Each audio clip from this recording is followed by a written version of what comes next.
নবী নূহ আলাইহিস সালামের পুত্র শাম এর বংশধররা পৃথিবীতে পাহাড় কেটে আকাশচুম্বী অট্টালিকা বানাতো। নিজেদের শক্তি, প্রযুক্তি আর সক্ষমতার অহংকারে অন্ধ এ জাতির সর্দারের বক্তব্য তুলে ধরে পবিত্র কোরআনে মহান আল্লাহ তাআলা বলেন, ওয়াকালু মান আশাদ্দু মিন্না কুওয়া, আমাদের যে শক্তিশালী আর কে আছে? আদ জাতির সর্দারের এ দাম্ভিক বক্তব্য শুনে রাষ্ট্রীয় এক অতিথি প্রতিবাদ করে বলেছিল, ভুলে যাবেন না, আপনাদের পূর্বপুরুষ নবী নূহ আলাইহিস সালামের দোয়ার বরকতেই আপনারা আল্লাহর নিয়ামত প্রাপ্ত হয়েছেন। আজ উঁচু উঁচু দালান কোঠা বানাচ্ছেন আর আল্লাহর তরফ থেকে শারীরিক সক্ষমতা ও মানসিক শক্তি পেয়েছেন। তাই অহংকারী না হয়ে আল্লাহর প্রতি কৃতজ্ঞ হওয়া উচিত। সমালোচনা সহ্য করতে না পারা অহংকারে অন্ধ আদ জাতির সেই সর্দার সাথে সাথে সেই রাষ্ট্রীয় অতিথিকে হাত পা বেঁধে মরুভূমির বুকে নিক্ষেপ করে বললেন, দেখি আগামী 3 দিনের মরুঝড়ে তোমার আল্লাহ তোমাকে সাহায্য করে কিনা। এ জালিম সর্দার সেই রাষ্ট্রীয় অতিথিকে মরু ঝড়ের মুখে 3 দিনের জন্য ফেলে রাখলেন। বাঁচাও আমাকে, বাঁচাও! হে আল্লাহ, আমি কিছুই দেখতে পাচ্ছি না। মরুভূমির তীব্র বাতাস আর বালির ঝড়ে সেই ব্যক্তি শ্বাসরুদ্ধ হয়ে মৃত্যুবরণ করল। অথচ সেই একই ঝড়ের মধ্যে সর্দারের কোনো ক্ষতি হলো না। ঐতিহাসিক আনন্দ নিয়ে আদ জাতির সর্দার বললেন, এই বাতাস আমাদের গোলাম। আদ জাতির শারীরিক আর মানসিক সক্ষমতার ব্যাপারে ইতিহাস থেকে জানা যায়, পুরো পৃথিবী যখন আসমানি গজবে পানির নিচে তলিয়ে যাচ্ছিল, তখন নৌকা থেকে হযরত নূহ আলাইহিস সালাম তার এক অবাধ্য সন্তানকে উদ্দেশ্য করে চিৎকার করে বললেন, বাবা, আল্লাহর উপর ঈমান আনো এবং নৌকায় উঠো। আজ পুরো পৃথিবী তলিয়ে যাবে, কেউ বাঁচবে না। তোমার আল্লাহ এবং তার নৌকার কোনো প্রয়োজন নেই। আমি উঁচুতেই আছি, এই ঝড় আমার কিছুই করতে পারবে না। নবীপুত্র হয়েও আল্লাহর নাফরমানি আর অকৃতজ্ঞতার দরুন এক সামুদ্রিক জলোচ্ছ্বাস পিতার সামনে পুত্রকে পানির নিচে তলিয়ে নিয়ে গেল। চোখের সামনে সন্তানের এই করুণ পরিণতি দেখে চিৎকার করে উঠলেন হযরত নূহ আলাইহিস সালাম। এরপর হযরত নূহ তার বেঁচে থাকা 2 সন্তানের ব্যাপারে নৌকার মধ্যেই সেজদায় লুটিয়ে পড়ে আল্লাহর সাহায্য প্রার্থনা করেন এবং তাদের ভবিষ্যৎ বংশধরদের শক্তি আর সামর্থ্যের দোয়া করেন। আল্লাহ হযরত নূহ আলাইহিস সালামের দোয়া কবুল করে নৌকায় আশ্রয় পাওয়া হযরত নূহ এর ছোট পুত্র শাম এর বংশধরদেরকে অত্যন্ত শক্তিশালী করে পৃথিবীতে প্রতিষ্ঠিত করেন।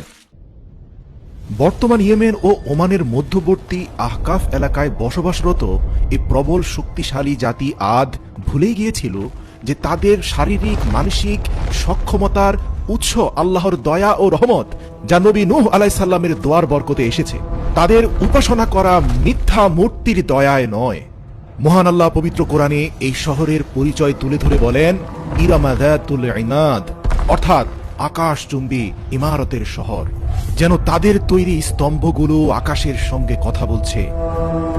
আল্লাহর দয়ায় তাদের শারীরিক গড়ন ছিল পাহাড়ের মতো মজবুত এবং বিশাল।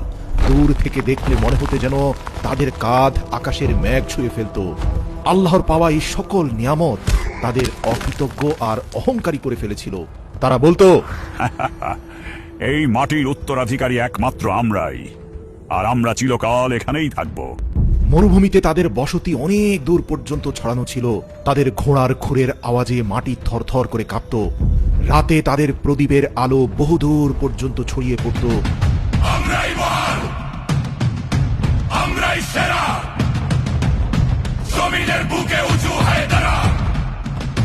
আমরাই মহান, আমরাই সেরা, জমিনের বুকে উঁচু হয়ে দাঁড়া। আমরাই সেরা। দেখে মনে হতো তাদের শহরটা যেন পৃথিবীর বুকে বসানো এক রাজমুকুট। তারা শো অফ করতে পছন্দ করত, যেমনটা বর্তমান জমানায় আমরাও করে থাকি। যেমন তারা নিজেদের সভা সমাবেশে দম্ভ আর অহংকার ভরে একটা কথাই বলতো, আমাদের মতো মানুষ আর কখনো জন্ম নেবে না। দেখো আমাদের আকাশ চুম্বী ইমারত, দেখো আমাদের ছোট বাচ্চারাও ভারী পাথর তুলে ফেলছে। তাদের বয়োজ্যেষ্ঠরা গর্ব করে বলতো, বড় হয়ে আমাদের এই শিশুরা পাহাড়কেও হার মানাবে। আদ জাতির মানুষের একটা অদ্ভুত বিশ্বাস ছিল। তারা মনে করত বাতাস তাদের হুকুমের গোলাম। তাদের যুবকরা উপত্যকার মাঝখানে দাঁড়িয়ে দুই হাত ছড়িয়ে দিয়ে দম্ভ করে বলতো, দেখো, যে মরু ঝড়ে সবার নিঃশ্বাস বন্ধ হয়ে যায়, সে মরু ঝড়ে আমাদের কিছুই হয় না। কিন্তু তারা জানতো না যে বাতাসকে তারা বন্ধু ভাবছে, সেই বাতাস আল্লাহর হুকুমেই তাদের অনুগত হয়েছে। কেননা হযরত নূহ এর সন্তান শাম আল্লাহর দরবারে দোয়া করে বলেছিলেন, হে প্রভু, মরুভূমিতে আমার এই সন্তানদেরকে রক্ষা করতে বাতাসকে তাদের অনুগত করে দিন, নয়তো মরুঝড়ে তারা কখনো টিকে থাকতে পারবে না। আল্লাহ সেই শাম আলাইহিস সালামের দোয়ার বরকতেই বাতাসকে তাদের অনুগত করে দিয়েছিলেন। অথচ সেই বাতাসের অহংকারেই মরুঝড়ের মধ্যে ফেলেই তারা অসংখ্য দুর্বল মানুষকে হত্যা করেছে, নিজেদের দম্ভ আর অহংকারে অন্ধ হয়ে গিয়েছে। হযরত নূহ আলাইহিস সালামের নৌকায় আশ্রয় পাওয়া অন্যান্য মানুষদের জাতি আদ জাতির মতো এত বিশাল লম্বা ছিল না। তাদের শরীর ছিল সাধারণ মানুষের তুলনায় কয়েক গুণ বিশাল। নদীর তীরে বা পাহাড়ের গায়ে তাদের সেই পায়ের ছাপ আজও চোখে পড়ে, যা দেখে মানুষ বিস্ময়ে হতবাক হয়ে যায়। তাদের ঘরের দরজাগুলো এতটাই উঁচু ছিল যে ঘোড়ার পিঠে বসে একজন আরোহী অনায়াসেই ভেতরে ঢুকে পড়তে পারত। তারা পাথরের তৈরি বড় বড় পাত্র ব্যবহার করত। এক একটা পাত্র এত বড় ছিল যে তাতে পুরো বংশের রান্না একসাথে হয়ে যেত। সময় গড়িয়ে চলল, আর তাদের অহংকারও বাড়তে থাকলো। দিন যতই যাচ্ছিল তাদের দম্ভ ততই মাত্রা ছাড়াচ্ছিল। তাদের চেয়ে ছোট আর দুর্বলরা যখনই তাদের খপ্পরে পড়ত, বাধ্যতামূলক তাদের মিথ্যা প্রশংসা করতে হতো, কেননা সমালোচনা সহ্য করার ক্ষমতা তাদের ছিল না। আল্লাহ দেখলেন এরা দুর্বলদের কথা মোটেই পরোয়া করে না। অবশেষে তিনি তাদের মধ্য থেকে তাদের জাতিরই এক শক্তিশালী মানুষকে তার নবী হিসাবে নির্বাচিত করলেন, যার নাম হযরত হুদ আলাইহিস সালাম। নিজ জাতির বলিষ্ঠ এ ছেলেটি যখন যুবক বয়সে উপনীত হলো, তখন তাদের বয়োজ্যেষ্ঠরা ধরেই নিলেন হুদ এক শক্তিশালী বীর হতে চলেছে, যে আমাদের পক্ষ হয়ে আরো বীরত্ব ছড়াবে, অন্যান্য রাজ্য দখলে সাহায্য করবে। কিন্তু সবাইকে অবাক করে দিয়ে হুদ আলাইহিস সালাম যুবক হয়ে ঘোষণা করলেন, হে আমার জাতি, তোমরা কেবল এক আল্লাহর ইবাদত করো, তিনি ছাড়া তোমাদের আর কোনো মাবুদ নেই। শক্তিশালী হুদের কথা শুনে বয়োজ্যেষ্ঠদের মাথায় বজ্রপাত হলো। বয়োজ্যেষ্ঠরা ক্ষেপে গিয়ে বলল, কি বলছো তুমি হুদ? যে বাপ দাদাদের ধর্ম পালন করে আমরা এত শক্তিশালী হয়েছি, সেই ধর্ম আমরা ত্যাগ করব? হযরত হুদ সাথে সাথে প্রতিবাদী হয়ে বললেন, তোমাদের এই মূর্তির কারণে তোমরা আল্লাহর সাহায্য প্রাপ্ত হওনি, বরং আমাদের পূর্বপুরুষ নবী নূহ আলাইহিস সালামের দোয়ার বরকতেই দয়াময় আল্লাহর তরফ থেকে তোমরা এই সকল দুনিয়াবি সাহায্য পেয়ে যাচ্ছ। আর আমি তার তরফ থেকে প্রেরিত হয়েছি তোমাদের সতর্ক করতে। হুদের বক্তব্য শুনে সেই হিংস্র সর্দার দাঁড়িয়ে বললেন, হুদ, তুমি কি জানো না আমাদের সক্ষমতার সাথে তাচ্ছিল্য করার কারণে এক বিদেশি রাষ্ট্রদূতের সাথে কি আচরণ হয়েছিল? সেও তোমার মতো এক আল্লাহকে শ্রেষ্ঠ বলেছিল, কিন্তু শেষ পর্যন্ত তাকে মৃত্যুবরণ করতে হয়েছে। হযরত হুদ আলাইহিস সালাম বললেন, হ্যাঁ, সেই ব্যক্তি জান্নাতের বাগানে রয়েছে। আল্লাহ তাকে মুক্তি দিয়েছেন আর তোমাকে বিপদগ্রস্ত করেছেন, কারণ তুমি হুদের মুখোমুখি হয়েছ। চেষ্টা করে দেখতে পারো, তুমি হুদকে পরাজিত করতে পারবে না। ক্ষিপ্ত সেই সর্দার হুদের উপরে ঝাঁপিয়ে পড়লেন। অথচ হযরত হুদ আলাইহিস সালাম লোকজন বুঝে ওঠার আগেই আদ জাতির সর্বশ্রেষ্ঠ বীর তাদের সর্দারকে কুপকাত করে ফেললেন। মূলত আল্লাহ তাআলা নবী হুদ আলাইহিস সালামকে আদ জাতির অহংকার এবং দম্ভ চূর্ণ করতে তাদের মধ্য থেকেই সবচেয়ে শক্তিশালী করে পাঠিয়েছিলেন, যাতে তিনি স্পষ্ট করে সবাইকে বুঝিয়ে দিতে পারেন এই শারীরিক সক্ষমতার মালিক এক এবং অদ্বিতীয় আল্লাহ। এবং হুদ আলাইহিস সালামের এই স্পষ্ট নিদর্শন দেখার পরেও যারা ঈমান আনবে না, তাদের পরিণতি হবে ভয়াবহ। হযরত হুদ আলাইহিস সালাম সেই সর্দারের বুকে পা রেখে প্রকাশ্যে বললেন, দেখো, রাষ্ট্রীয় নিয়ম অনুযায়ী যে সর্দারকে পরাজিত করে সেই সর্দার হয়, কিন্তু আমি কোনো রাষ্ট্র ক্ষমতা চাই না।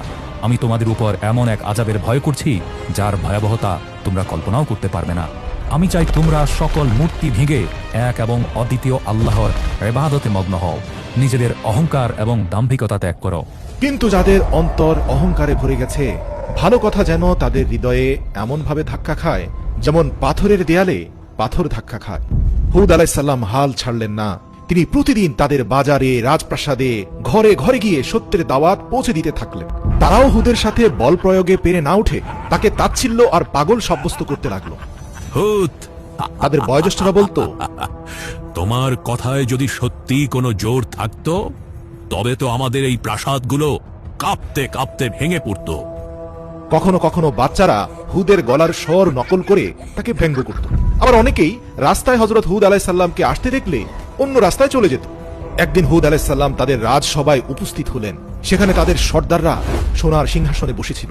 হুদ আলাইহিসসালাম তাদের বললেন, তোমরা স্পষ্ট বুঝতে পারছো আমি আল্লাহর তরফ থেকে তোমাদের জন্য সত্য বাণী নিয়ে উপস্থিত হয়েছি, আর তোমরা আল্লাহর স্পষ্ট নিদর্শন আমার মাঝে দেখতে পেয়েছো। এ পর্যন্ত কেউ আমাকে মুষ্টিযুদ্ধে পরাজিত করতে পারোনি। তোমরা কি বিশ্বাস করো আমি তোমাদের মাঝে সবচেয়ে শক্তিশালী? সর্দাররা সকলেই মাথা নেড়ে বলল, হ্যাঁ হুদ, আমরা বিশ্বাস করি আমাদের মূর্তির দয়ায় তুমি আমাদের মাঝে সবচেয়ে শক্তিশালী। হুদ আলাইহিসসালাম তাদের কথা শুনে প্রচন্ড হতাশা নিয়ে বললেন, তোমরা আল্লাহর ইবাদত করো, তিনি ছাড়া তোমাদের কোনো মাবুদ নেই। তোমরা তো কেবল মিথ্যা উদ্ভাবন করছো। হুদ আলাইহিসসালাম তাদেরকে আরো বললেন, যদি বিশ্বাস করে থাকো আমি তোমাদের মাঝে সবচেয়ে শক্তিশালী, তবে আমি সেই শক্তির কসম করে বলছি আমাদের সকলের শক্তির উৎস একমাত্র মহান আল্লাহ তাআলা। যদি তোমরা আমার বাণী শুনে জমিনের বুকে দম্ভ, অহংকার এবং জুলুম পরিত্যাগ না করো, তবে তিনি তোমাদের ধ্বংস করতে এক বিধ্বংসী বায়ু ঝড় প্রেরণ করবেন। আদ জাতির সর্দার এবং বুজুর্গরা অট্টহাসি দিয়ে নবী হুদকে বলল, হুদ, যে বাতাস আমাদের অনুগত, আমাদের হাতের ইশারায় উদ্বস করে, সে বাতাস দিয়ে তুমি আমাদের ধ্বংস করার ভয় দেখাচ্ছ। যদি সে আজাব আসেও আমরা আমাদের শক্তি দিয়ে তার রুখে দেব। তাদের এই কথা শুনে মহান আল্লাহ রব্বুল আলামিন তাদের উপত্যকায় এক অদ্ভুত দৃশ্য দেখালেন। রাতের আকাশে এক গভীর ও ভুতুড়ে গুঞ্জন শোনা যেতে লাগলো। শব্দটা মেঘের গর্জনের মতো ছিল না, আবার বিদ্যুতের চমকের মতো নয়। যারা উপত্যকায় দাঁড়িয়েছিল তাদের মনে হতে লাগলো দূর থেকে কেউ যেন অশারীরভাবে তাদের ডাকছে। দু একজন ভয় পেলেও তাদের অধিকাংশ লোকেরা সেই শব্দ শুনে একে অপরকে বলল, আরে ভয়ের কিছু নেই, এ তো পাহাড়ের পাশ দিয়ে বাতাস প্রবাহের শব্দ। এ সবই আমাদের দেবতাদের রহমত। তখন হযরত হুদ আলাইহিসসালাম বললেন, এটা কোনো রহমতের ডাক নয়, এটা এক ভয়াবহ সতর্কবার্তা। দ্বিতীয় রাতে মাটি হালকা কেঁপে উঠল, কিন্তু সেই কম্পন দেখে অট্টহাসি দিয়ে আদ জাতি বলে উঠল, দেখো, মাটিও আমাদের শক্তি দেখে ভয় পায়। কিন্তু তারা জানতো না এটাই ছিল মাটির শেষ প্রতিবাদ। অবশেষে আল্লাহর চূড়ান্ত ফয়সালা চলে এলো। সবার আগে তাদের গ্রাস করলো এক ভয়াবহ খরা। পূর্ণাঙ্গ রূপে তাদের ধ্বংস করে দেওয়ার আগে শেষ সুযোগ হিসাবে তাদের জাতির উপর আল্লাহ তাআলা টানা 3 বছর আকাশ থেকে কোনো বৃষ্টি বর্ষণ করেননি। নদী নালা সব শুকিয়ে গেল, কুয়াগুলো একদম পানি শূন্য হয়ে গেল, মাটি ফেটে পাথরের মতো শক্ত হয়ে গেল। মানুষ হাহাকার নিয়ে আকাশের দিকে তাকিয়ে থাকতো কবে বৃষ্টি আসবে, কিন্তু আকাশ কোনো উত্তর দিচ্ছে না। এ যেন এক ভয়ঙ্কর নীরবতা। একদিন সেই অহংকারী সর্দারকে তৃষ্ণার্ত অবস্থায় দেখে হুদ আলাইহিসসালাম বললেন, মনে আছে মরুভূমির তৃষ্ণার্ত নিষ্পাপ মানুষদের কথা? আরে এ তো সামান্য সমস্যা, আমরা হলাম শক্তিশালী মানুষ। হযরত হুদ আলাইহিসসালাম বুঝতে পারলেন এরা ধ্বংস হওয়ার আগ পর্যন্ত ঈমান আনয়ন করবে না। মহান আল্লাহ তাআলা দ্বিতীয় বছরের মতো তাদের উপর আবারও খরা চাপিয়ে দিলেন। পিপাসায় তাদের জীব শুকিয়ে গেল।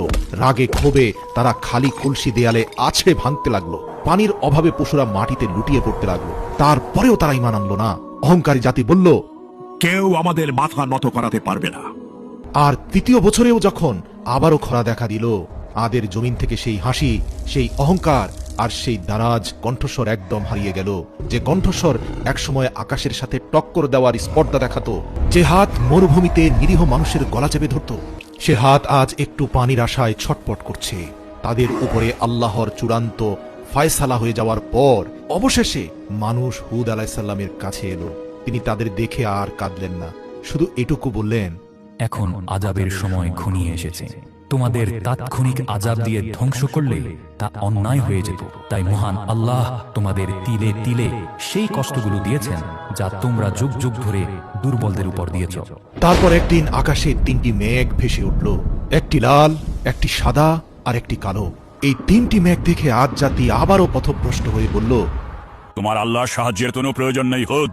দেখো, আমাদের দেবতাদের দয়ায় আকাশে মেঘ উঠেছে। হযরত হুদ আলাইহিসসালাম তাদের কথার কোনো জবাব দিলেন না, বরং তিনি এই স্থান ত্যাগ করার প্রস্তুতি নিচ্ছিলেন। আকাশ থেকে এক ফেরেশতা ঘোষণা করলেন, হে আদ জাতি, এই 3 মেঘের মধ্যে তোমরা যে কোনো একটি বেছে নাও। তাদের সর্দাররা হেসে বলল, কালো মেঘ, ওতেই পানি আছে, ওটাই আমাদের জন্য রহমত। কিন্তু তারা জানতো না ওই মেঘে রহমত নয়, তাদের ধ্বংস লুকিয়ে আছে। দেখতে দেখতে আকাশ কালো হয়ে গেল, বাতাস হিমশীতল হয়ে এলো। বৃষ্টি আসছে ভেবে মানুষ খুশিতে নাচতে লাগলো আর চিৎকার করে বলতে লাগলো, দেখো হুদ, বৃষ্টি এসে গেছে, অথচ তুমি আমাদের মাঝে নেই। কিন্তু ওটা পানি ছিল না, ওটা ছিল আযাবের ঝড়, যে বাতাসকে নিয়ন্ত্রণের অহংকার তারা দেখাতো। সেই তীব্র বাতাসের প্রথম ঝাপটা এলো, ধুলো বালি আর পাথর সব নিমিষেই উড়ে গেল। প্রতিটি ধাক্কায় তাদের মনে হতে লাগলো এই বাতাস যেন পৃথিবী থেকে তাদের নাম নিশানা মুছে দিচ্ছে। এরপর এলো দ্বিতীয় ঝাপটা, বড় বড় গাছ উপড়ে পড়ল, পশু পাখি সব শূন্যে উড়ে গেল। তাদের দেব দেবীর মূর্তি, তাদের এত অহংকার, তাদের সাজানো বাগান আর বিশাল শহর সবকিছু খড়কুটোর মতো বাতাসে ছড়িয়ে ছিটিয়ে যেতে লাগলো। তীব্র ঝড় সেই সন্তানকেও কেড়ে নিল, যে সন্তানকে মা বুকের ভেতর আঁকড়ে ধরে রেখেছিলেন। ঠিক যেভাবে তারা নিরীহ মানুষদেরকে দাম্ভিকতা আর অহংকার করে মরুঝড়ে হত্যা করত। তারা আর্তনাদ করে উঠল, কিন্তু ঝড়ের গর্জন তাদের আর্তনাদের চেয়ে অনেক বেশি ভয়ানক ছিল। এরপর এলো বাতাসের দ্বিতীয় ঝাপটা, মানুষজন খড়কুটোর মতো আকাশে উড়ে গেল। যেসব বিশাল আকাশচুম্বী অট্টালিকা তাদের দাম্ভিকতা আর অহংকারী করে তুলেছিল, যেই অট্টালিকা আকাশের সাথে পাল্লা দিত, সেগুলো নিমেষেই বালির ঝড়ে হারিয়ে গেল। আকাশ গর্জন করতে থাকলো, মাটি থরথর করে কাঁপতে থাকলো। মহান আল্লাহ তাদের সেই বিশাল প্রাসাদ, তাদের সব শান শৌকত, সবকিছু যে বাতাস নিয়ে অহংকার করত, সেই বাতাসের ঝাপটা দিয়েই মাটির সাথে মিশিয়ে একাকার করে দিলেন। আল্লাহ কোরআনে বলেন, আদ জাতিকে ধ্বংস করা হয়েছে এক প্রচন্ড গর্জনকারী ঝড়ের মাধ্যমে, যা তাদের উপর টানা 7 রাত ও 8 দিন ধরে বয়ে গিয়েছিল। ঝড় থামার পর চারদিকে শুধু তিন পতন নীরবতা, পড়ে রইল শুধু বালির সমুদ্র, আর তার উপর মানুষের লাশগুলো এমন ভাবে পড়েছিল যেন সব উপড়ে পড়া খেজুর গাছের ফাঁপা কাণ্ড। কিন্তু যারা হযরত হুদ আলাইহিস সালামের কথায় বিশ্বাস করেছিল এবং ঈমান এনেছিল, আল্লাহ কেবল তাদেরই রক্ষা করলেন। বিশ্বাসীদের পাহাড়ের একটি গুহায় নিরাপদে আশ্রয় দিলেন আল্লাহ। সেখানে হযরত হুদ আলাইহিস সালাম দোয়া করলেন, হে আমার রব, আপনি পরম দয়ালু, আমাদের সেই পথে অটল রাখুন যে পথ আপনার দিকে নিয়ে যায়। হুদ আলাইহিস সালাম যখন পাহাড়ের উপর দাঁড়িয়ে সেই ধ্বংসস্তূপের দিকে তাকালেন, তখন তার দু চোখ বয়ে পানি গড়িয়ে পড়ল। এরাই ছিল সেই মানুষ যারা একদিন দম্ভ করে বলতো, আমাদের চেয়ে শক্তিশালী আর কে আছে? অথচ যে বাতাসের নিয়ন্ত্রণ তাদের হাতে ছিল, সে বাতাস দিয়ে আল্লাহ তাআলা তাদেরকে জমিনের সাথে মিশিয়ে দিয়েছেন। হুদ আলাইহিস সালাম তার অনুসারীদের উদ্দেশ্যে বলেন, মানব জীবনে তুমি অন্যদের চেয়ে যা কিছুই শ্রেষ্ঠত্ব পেয়েছ, সবই তোমার রবের দয়া ও রহমত। মনে রেখো, আল্লাহর দয়া ও রহমত পেয়ে অহংকারী হলে তার পরিণাম হল মহাবিপদ। অহংকার আল্লাহর চাদর, আর আল্লাহ তার চাদর নিয়ে টানাটানি সহ্য করেন না। আজও আহকাফের তপ্ত বাড়ির নিচে সেই শহর ইরাম চাপা পড়ে আছে, যা কালের সাক্ষী দিচ্ছে, মানুষকে স্পষ্টভাবে বলছে, এ দুনিয়ার জীবনে তুমি অন্যদের থেকে যে বাড়তি শক্তি পেয়েছ, অতিরিক্ত সম্পদ পেয়েছ, যা তোমার জীবনকে জাঁকজমক করে দিয়েছে, তা প্রদর্শন করে বেরিও না। মনে রেখো, আল্লাহ অহংকারীকে ছাড় দেন, কিন্তু ছেড়ে দেন না।